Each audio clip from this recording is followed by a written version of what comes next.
You're probably not doing these three underrated chest exercises What? and therefore missing out on huge chest gains or missing out on huge numbers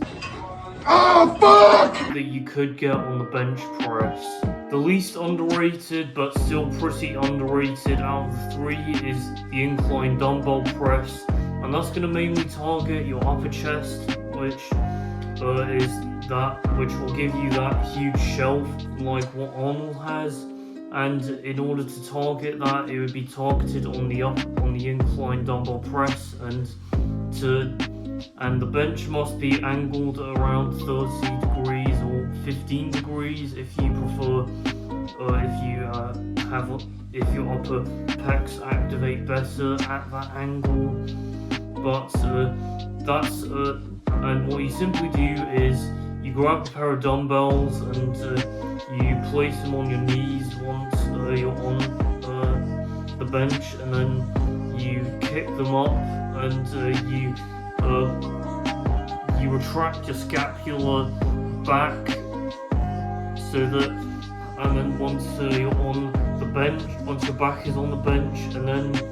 you must focus on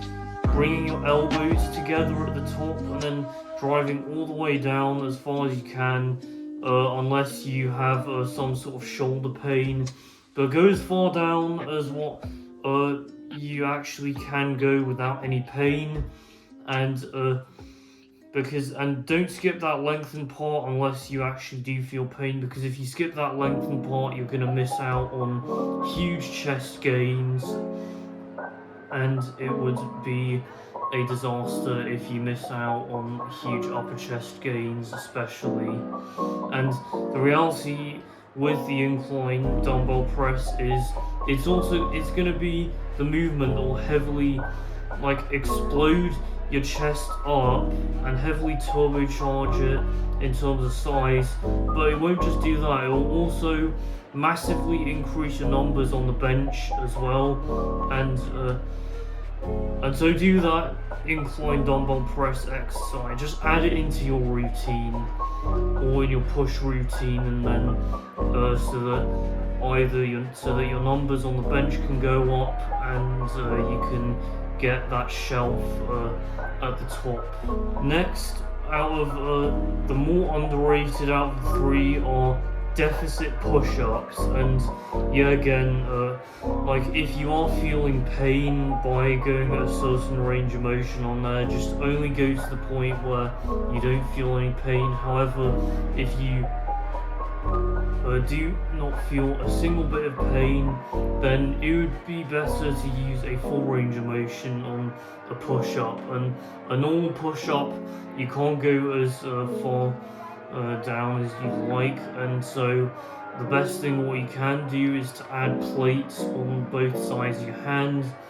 so then increase the height of which your hands are being placed up, and therefore you can then get deeper and deeper and deeper on the push-up and go all the way down to the point where you can literally retract your shoulder blades together. And then once you're at the point where you can retract your shoulder blades together, literally focus on bringing your elbows closer together. My butt's there.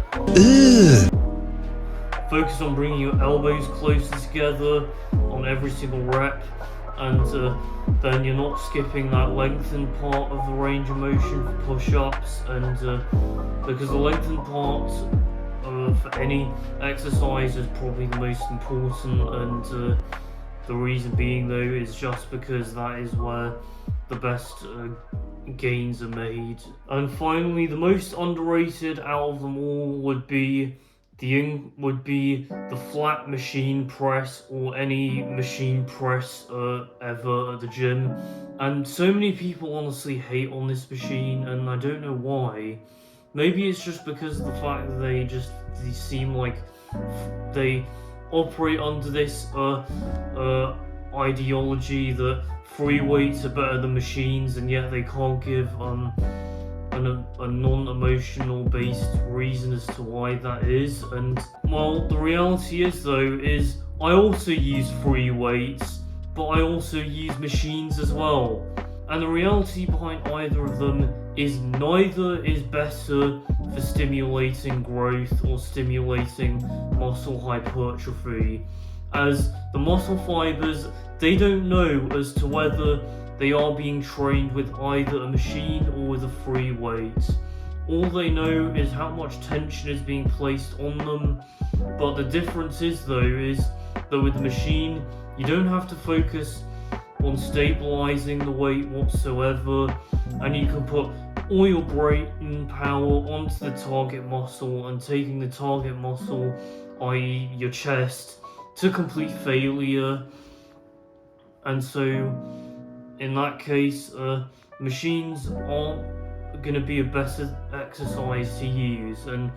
especially on that flat machine press. And all these critics of me, they can say whatever they like, but the truth speaks louder than they do, and I'm probably going to be the one saying the truth of it all, and that's because of the fact that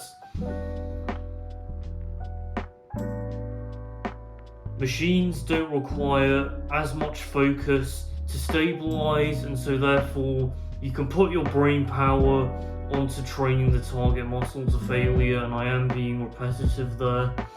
but it's the truth of it all. And that's not to say though that I think free weights are dumb. I do use free weights personally, and what I do is I do this thing here, is I train on an upper-lower split, and on one upper day I do free weights, and on the other upper day I do machines, and that pretty much gives me the best of both worlds. And so it would be best to include a flat machine press in your training program in order to maximize chest stimulus and get the best chest growth, and it's the most underrated one out of the three. And that's it for today's video, and if you enjoyed, please make sure to either like the video or watch later, and make sure that you are logged in, and if you don't have an account, just make one and log into it, and